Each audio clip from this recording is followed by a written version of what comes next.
Сәлем достар, бүгін біз үй жағдайында жұмсақ болып шығатын пряниктерді жасаймыз. Видеоны соңына дейін қараймыз.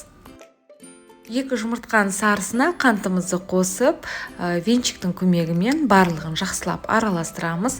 Ешқандай миксердің қажеті жоқ. Бүгін біз пряниктерді осындай венчиктің көмегімен жасайтын боламыз. Мінекей барлығы жақсылап араласып болды. Енді оған айранымызды қосамыз.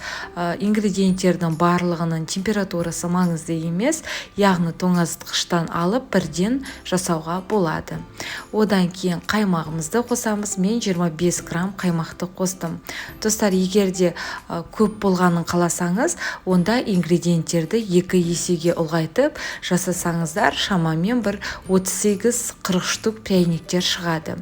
Одан кейін міндетті түрде еріген сары майымызды қосып, тағы да араластырамыз.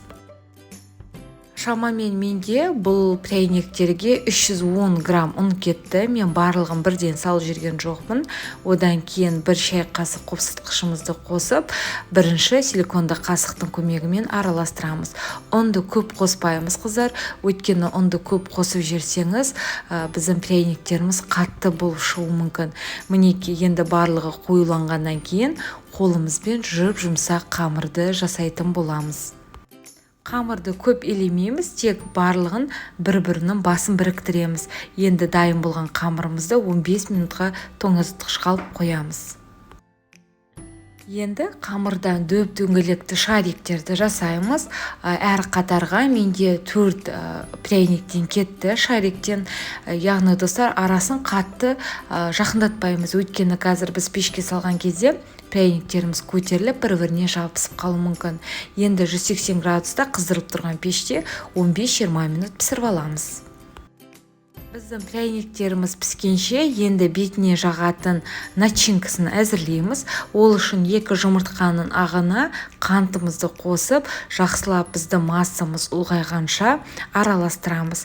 Мінекей біздің массамыз осында әппақ болып ұлғаяды. Енді оны бөлек ыдысқа саламыз да, су моншасында барлығын араластырамыз. Жарты ас қасық ыстық суды құюды ұмытпаймыз. Енді мінекей біркелкі етіп араластырып тұрамыз. Достар, қайнатқан кезде міндетті түрде араластырып тұру қажет. Әйтпесе біздің начинкасында комоктар пайда болады.